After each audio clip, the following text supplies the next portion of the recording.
स्वागत है आप सभी लोगों का मेरे चैनल साइंस टू टेक्नोलॉजी में। मैं अनुपम विपुल आपका स्वागत करता हूं आज के शो फ्यूचर फ्राइडे में। आज हम लोग बात करेंगे स्टार्स के बारे में। हमने प्लैनेट्स को देखा है, हैबिटेबल प्लैनेट्स को देखा है। अब देखते हैं वो सबके मेन कोर को, यानी कि स्टार्स को। तो स्टार्स को समझने की कोशिश करते हैं। तो यहाँ पे समझिए हम लोग बात किस चीज़ का कर रहे हैं। ये एक सेलेस्टियल ऑब्जेक्ट है और ये बनता है गैस क्लाउड से। मतलब जब बिग बैंग बना था तो उसमें बहुत सारे सिंपल एलिमेंट्स है, यानी कि घुमा फिरा के हाइड्रोजन ही था। तो ये सब मतलब डिस्ट्रीब्यूशन जो था इसका बिग बैंग के बाद वो स्टेबल नहीं था। मतलब हर जगह, मतलब हर एक सेंटीमीटर पे एक एटम हो ऐसा नहीं था। मतलब अनइवन डिस्ट्रीब्यूशन था। तो इस तरह के मतलब जहाँ पे डिस्ट्रीब्यूशन हो वहाँ पे क्लम्पिंग स्टार्ट हो जाती है। यानी कि मतलब एक दो मॉलिक्यूल एक दूसरे के ज़रूरत से ज़्यादा नज़दीक था, वो एक जगह पे जमा हुआ, फिर उनका कलेक्टिव ग्रेविटेशनल इफेक्ट बढ़ गया, उससे और जमा हुआ, फिर ये रन अवे इफेक्ट बन जाता है और धीरे धीरे ये जो गैस क्लाउड है ये कोलैप्स करके एक बॉल ऑफ प्लाज्मा बनता है और वहीं पे फ्यूजन स्टार्ट हो जाता है, तारा का जन्म हो जाता है। इसी को हम लोग स्टेलर नर्सरी कहते हैं। यानी कि इस तरह के गैस क्लाउड्स में कोलैप्स करके स्टार बनता है। और कई बार ऐसा हो सकता है कि बहुत बड़ा गैस क्लाउड कोलैप्स किया और उसी गैस क्लाउड के अंदर कम से कम 3 से 4 स्टार्स तक हो सकते हैं। और ये काफ़ी कम चीज़ों में से है कि इसका एक खासियत है कि ये अपना लाइट खुद बनाता है। हम लोग को प्लैनेट को स्टडी करने में सबसे बड़ा फजीयत होता है कि प्लैनेट ग्लो नहीं करता, हम लोग देख के नहीं समझ सकते उसको। और स्टार उसके कंपेयर में इतना ज़्यादा ग्लो करता है, मतलब रिफ्लेक्ट लाइट तो आती है लेकिन अब स्टार इतना ज़्यादा ब्राइट है कि दिखता नहीं है। ये इसका एक बहुत आसान बात है, क्योंकि लाइट वो खुद जनरेट करता है। तो हम लोग बहुत पहले से इसको स्टडी कर पा रहे हैं, यानी 1800 से हम लोग इसको स्टडी और कैटलॉगिंग कर पा रहे हैं। और ये समझिए पूरे ब्रह्मांड में बिग बैंग के बाद अगर कोई एनर्जी सोर्स है तो सिर्फ यही है, प्राइमरी एनर्जी सोर्स। यानी कि कोई भी प्लैनेट पे कोई भी गतिविधि होती है, घुमा फिरा के दाएं बाएं से ऊपर या नीचे से लेके ये स्टेलर इंजन पे ही चलता है, यानी स्टेलर एनर्जी पे ही चलता है। और ये काफ़ी बड़ा होता है। मतलब आपको लगता है चांद बड़ा हो, चांद और प्लैनेट अगर आप लेते हैं, जैसे कि कोई सैटेलाइट और प्लैनेट के बीच का अंतर देखेंगे तो एक तो से अट जाएगा एक स्केल में, लेकिन प्लैनेट और स्टार के बीच का अंतर देखेंगे वो बहुत बड़ा होता है। यानी कि सबसे बड़ा प्लैनेट जो हो सकता है वो मतलब सबसे छोटे स्टार से भी काफ़ी बड़ा होता है। तो मतलब एक बहुत बड़ा रेंज गैप होता है। मतलब हम लोग, अच्छा चांद है, चांद आपको मैं बोलता हूँ तो आप समझ सकते हो चांद कितना बड़ा होता है। धरती, अब जो लोग एस्ट्रोनॉट बन जाएंगे आने वाले टाइम में उनको समझ में आएगा धरती एक्चुअली कितना बड़ा है। लेकिन स्टार अलग लेवल पे होता है, इसका साइज़ अलग होता है और मतलब इसके साइज़ में रेंज भी बहुत होता है। मतलब सबसे छोटा भी बहुत बड़ा है और जो बड़ा हो जाता है वो तो बह जाता है भावनाओं में। तो इसी के बारे में हम लोग बात कर रहे हैं। अब बात करते हैं कि इसमें हो क्या रहा है। ठीक है, मैंने बताया प्लाज्मा बना, ईंधन, फिर फ्यूजन स्टार्ट हो गया, तो हो क्या रहा है।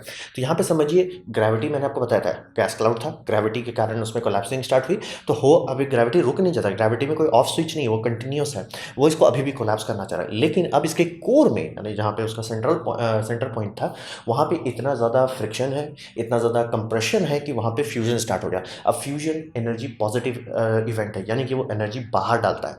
तो उसकी एनर्जी और ग्रेविटी के बीच में एक इक्विलिब्रियम रीच हो जाता है, यानी कि अंदर से बाहर की तरफ ठेला जा रहा है, बाहर से अंदर की तरफ दबाया जा रहा है। तो ये एक तौर का बैलेंस पकड़ लेता है। और जब ये बैलेंस स्टेट में पहुंच जाता है तो स्टार का साइज फिक्स हो जाता है। मतलब अगर ये अनबैलेंस है, यानी कि फ्यूजन खड़ा वो छोटा हो जाएगा, फ्यूजन बढ़ा फिर बड़ा हो जाएगा। ये होता है जब at the end of life यही होता है, अप डाउन ऑसिलेशन होता है। लेकिन 90% ऑफ टाइम में वो, मतलब जब उसके लाइफ में 90% टाइम वो स्टेबल रहता है। और स्टेबल इसलिए रहता है, ग्रेविटी का पावर जो उसको अंदर ठेल रहा है, फ्यूजन का जो बाहर कर रहा है, वो बैलेंस हो जाता है। अब फ्यूजन में हो क्या रहा है, फ्यूजन में हाइड्रोजन हीलियम में बदल रहा है न्यूक्लियर फ्यूजन से।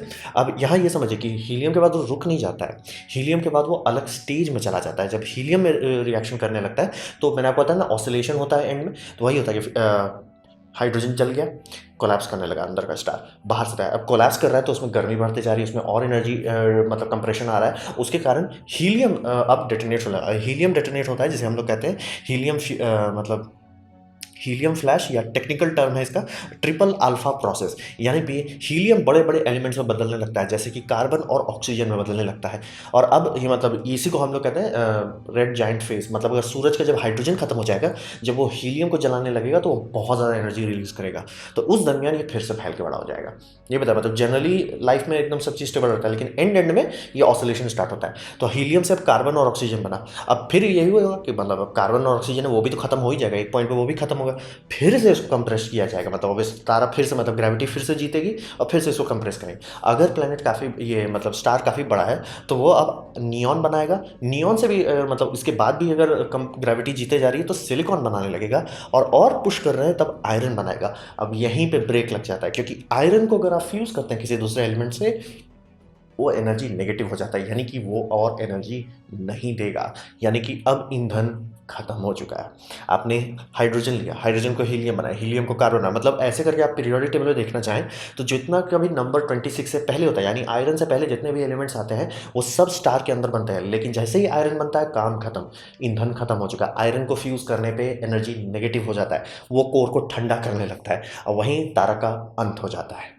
ये मतलब समझिए अब ईंधन खत्म हो गया, मतलब हाइड्रोजन खत्म हुआ, उसके बाद भी काफ़ी लंबा टाइम बचा हुआ है उसके पास, लेकिन जहाँ आयरन पहुंचने पे पहुंच गया, गेम ओवर, दी एंड। तो ये उसका ईंधन ऐसे करके खत्म होता है। अब बात करते हैं तारों के मामले में, चूंकि तारे बड़े चीज़ से बनते हैं, गैस क्लाउड से बनते हैं, और ये सब गैस क्लाउड जो बात कर रहा हूँ इसका सबसे छोटा साइज़ भी हम लोग जो जानते हैं वो लाइट ईयर्स में नापा जाता है। तो मतलब समझिए ये बहुत बड़ा इवेंट है। तो यहाँ पे साइज सब कुछ कंट्रोल करता है। आपको तारों को समझना है ना, उसका आधा से ज़्यादा चीज़ आप समझ जाएंगे अगर आपको उसका सिर्फ सही से मास और उसका साइज़ पता चल जाए तो।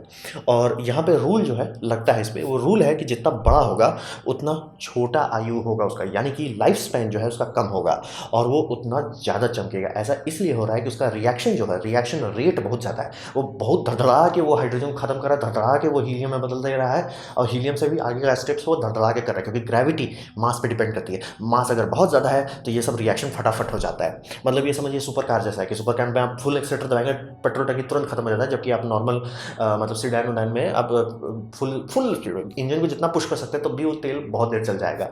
तो वही समझिए यहाँ पे जितने बड़े बड़े स्टार्स होते हैं वो एकदम सट करके खत्म हो जाते हैं, इनका लाइफ बहुत छोटा होता है लेकिन ब्राइट बहुत होता है। फिर बात करते हैं छोटे का, जो एकदम छोटा, मतलब हमारा सन उनके सामने बड़ा लगने लगे, वो छोटे वाले जो होते हैं बहुत लंबा जीते हैं। इसका एग्जाम्पल के तौर पे ऐसा समझिए कि ये सब इतना मतलब छोटे स्टार इतना लंबा जी सकते हैं कि बिग बैंग इनके लिए अरे कल तो हुआ था, ये इतना लंबा जीते हैं कि बिग बैंग इनके लिए कल का इवेंट था। और ब्लू स्टार इतना छोटा जीते हैं कि कई सारे आए और चले गए।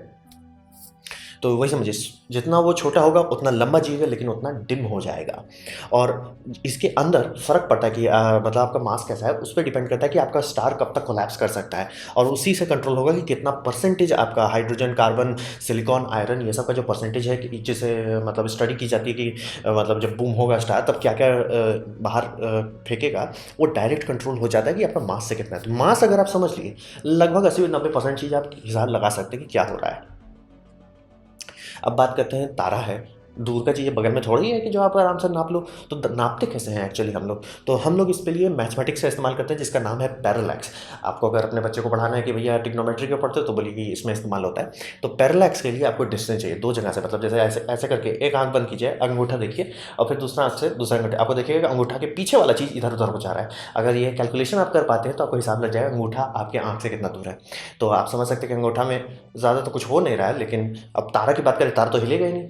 तो तारा को हिलाने के लिए आप लोग को दूरी बढ़ानी पड़ेगी। तो दूरी बढ़ाने के लिए क्या करें, आप पृथ्वी का फ़ायदा उठाएं। पृथ्वी घूमता है सूरज के अंदर, पृथ्वी की दूरी सूर्य से एक एस्ट्रोनॉमिकल यूनिट है, यानी 1 AU है। वो 1 AU को लगभग कहा जाता है 8 लाइट मिनट्स है। तो यानी कि अगर आप फरवरी में लेते हैं और दूसरा उसे 6 महीने बाद लेते हैं तो आपके पास लगभग 14 लाइट मिनट का दूरी हो जाएगा। तब अच्छे अच्छे स्टार भी मूव करने लगते हैं, और इसका फ़ायदा उठा के हम लोग स्टडी कर पाते हैं कि तारे कितने दूर हैं। तो ऐसे ही करके हम लोग को एक्चुअली पता चलता है। ये मतलब समझिए धरती का ऑर्बिट का फ़ायदा उठा रहे हैं। और जैसे जैसे मान लीजिए अगर मार्स में हम लोग एक्चुअली कॉलोनी बनाते हैं, वहाँ पे तो और अच्छा हम लोग स्टडी कर पाएंगे क्योंकि उसका दूरी और बड़ा है, तो और ज़्यादा पैरेलैक्स वहाँ दिखेगा। तो ऐसे करके हम लोग डिस्टेंस का हिसाब लगाते हैं। इसी से हम लोग मतलब जब बोलते हैं ना कि 15,000 लाइट ईयर, अरे कैसे नाप लिए, वो यही करके पैरेलैक्सिंग का इस्तेमाल करके नाप पाते हैं। अब बात करते हैं लाइफ स्पैन का। यहाँ पे बोले तारा सब बहुत लंबा जीता है, मतलब धरती में बहुत सारी चीज़ होते हैं जो स्लो प्रोसेस, जैसे कि धरती का टेक्टोनिक प्लेट एक्टिव है, वो चर्न कर रहा है, नया नया माउंटेन रिज बना रहा है। जब हिमालय एक नया माउंटेन रिज है, उससे पहले कहीं था, उससे भी बहुत पहले चले जाएंगे तो वन ग्रेट कॉन्टिनेंट था। ये सब होता रहता है। ये सब प्रोसेस हमारे लिए बहुत बड़ा है, हम लोग हजम नहीं कर सकते, ये इतना लंबा टाइम लेता है।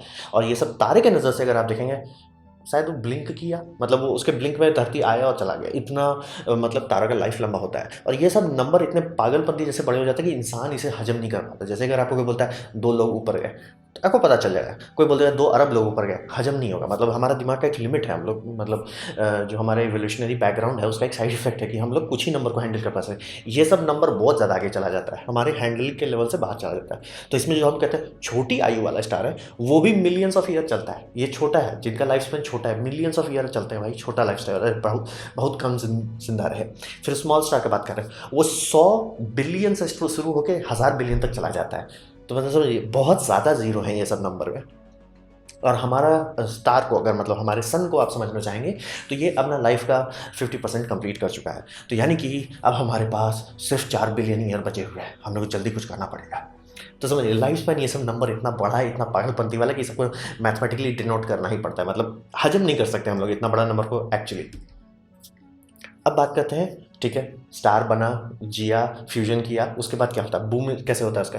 तो डेथ जो है वो भी डायरेक्ट डिपेंड करता है मास पे। मतलब स्टार के रिलेटेड हर चीज़ मास पे है। तो अगर स्टार का जो है मतलब मास है, आप देख लिया, तो गारंटी नहीं हो जाता कि वो एक ही चीज़ करेगा। बहुत सारे अलग अलग पाथ उसके पास खुल जाते हैं। जैसे कि न्यूट्रॉन स्टार बनेगा कि ब्लैक होल बनेगा, डिपेंड करता है। एक ही मतलब आप ही एक कैटेगरी का स्टार लेते हैं, हम लोग स्टार को कैटलॉग्स में डालते हैं। वो कैटलॉग आप उठा लेते हैं कि एक स्टार यहाँ देख रहे हैं, दूसरा स्टार देख रहे हैं, दोनों बूम होने वाला है। तो ज़रूरी नहीं कि दोनों का आउटपुट सेम हो, मतलब वेरिएशंस हो सकते हैं। और जितना मैसिव होगा उतना ज़्यादा प्रोबेबिलिटी रहता है कि वो सुपरनोवा बनाएगा। अब मैंने आपको बताया था कि स्टार के अंदर में आयरन तक बनता है, लेकिन अगर आप पीरियोडिक टेबल देखेंगे तो आयरन के बाद तो बहुत सारा चीज़ है। तो वो सब कहाँ से आ जा रहा है, वो आता है सुपरनोवा से। क्योंकि जब वो एक्चुअल बूम होता है फाइनल स्टेज में, जब स्टार कोलैप्स करता है, तो जो शॉकवेव बनती है, जब मतलब सब चीज़ कोलैप्स कर रहा है उसमें, जो ग्रेविटेशनल के कारण कोलैप्स कर रहा है उसमें शॉकवेव बनता है, वो जो बाहर फेंकता है, वो इतना हाई एनर्जी इवेंट है कि उसमें हाई लेवल का मटेरियल बन जाता है। तो हम लोग जो न्यूक्लियर एनर्जी इस्तेमाल करते हैं किसी भी चीज़ में जिसमें हैवी एलिमेंट्स हैं, वो इकलौता एनर्जी सोर्स है जो सुपरनोवा पे चल रहा है। क्योंकि उसको बनाने का प्रोसेस सिर्फ सुपरनोवा या हाइपरनोवा या उससे भी कोई हाई एनर्जेटिक इवेंट हो, जैसे कि कोई 2 ब्लैक होल भिड़ गया या न्यूट्रॉन स्टार ब्लैक होल से भिड़ गया, वैसे चीज़ में बनता है। ये मतलब समझिए स्टार के माध्यम से बहुत ऊपर का चीज़ हो जाता है। इसीलिए आप देखिए कि मतलब आयरन से पहले का सारा एलिमेंट बम बम आपको मिलेगा, चांद पे मिलेगा, इधर उधर मिलेगा। लेकिन जैसे जैसे पीरियोडिक टेबल में आप हैवी एलिमेंट्स की तरफ आते जाएंगे, वो नंबर कम होते जाएगा, ये ब्रह्मांड में उसका परसेंटेज कम होता जाएगा, क्योंकि स्टार नहीं बनाता है उसको उतना। और बार बार हर स्टार सुपरनोवा नहीं जाएगा। तो ये समझिए सुपरनोवा हेवियर एलिमेंट बनाता है। और जब सुपरनोवा होता है, जब मैंने बताया शॉक बना, तो शॉक के बाद यहाँ कुछ बचा रह जाएगा। कभी भी ऐसा नहीं होगा, क्योंकि शॉक हर तरफ से सिमेट्रिकली आया था, तो सेंटर में कुछ ना कुछ बचा रह जाता है। अब उसमें जैसे हमारा अगर छोटा स्टार के बारे में बात करें, यानी हमारा सूरज जो है, ये वाइट डॉर्फ जनरली छोड़ेगा पीछे। अब वाइट डॉर्फ से भी अगर कोई बम स्टार था तो उसका कोलैप्सिंग और स्ट्रांग होगा, तो वो न्यूट्रॉन स्टार छोड़ देगा, जो कि वाइट डॉर्फ से बहुत ज़्यादा डेंस होता है। अब उससे भी ऊपर चले गए, जो ज़रूरत से ज़्यादा बड़ा स्टार था, वो ब्लैक होल तक चला जाता है। और ये हम लोग मतलब हो सकता है, मतलब एक कॉइन फ्लिप टाइप इवेंट है। क्योंकि मान लीजिए कि जो सुपरनोवा और वो कितना परसेंटेज मटेरियल को निकाला, कितना परसेंटेज मटेरियल वहाँ बचा रह गया, या कैसे कोलैप्सिंग का जो फिजिक्स है वो सब कुछ स्टडी करना अभी हम लोग का चल रहा है। तो अभी कोई गारंटी लिख के नहीं दे सकता कि एकदम बोल दिए ब्लैक होल बनेगा तो ब्लैक होल ही बनेगा। हो सकता है वो सुपरनोवा बन जाए, ये मतलब न्यूट्रॉन स्टार में बदल जाए। तो अभी बहुत सारा ऐसा मतलब मैथमेटिक्स है। डेथ भी समझिए मल्टीपल चॉइसेस होते हैं स्टार्स के साथ। तो black hole, neutron star, white dwarf, ये सब है क्या, ये सब तारा का अंतिम मतलब फेज होता है। और इस फेज में ये चिल रहते हैं, मतलब इस फेज में कोई बदलाव नहीं आने वाला। तो ये था मेरा प्रेजेंटेशन, एक रफ ओवरव्यू देने के लिए कि तारा है क्या, कौन की मूली है, उसमें क्या होता है, कैसे काम चलता है। उम्मीद करता हूँ आपको कुछ सीखने को मिला हो, कुछ समझ में आया हो। अगर ऐसा है लाइक कर दें, दोस्तों शेयर कर दें, उससे मेरा काफ़ी भला होगा।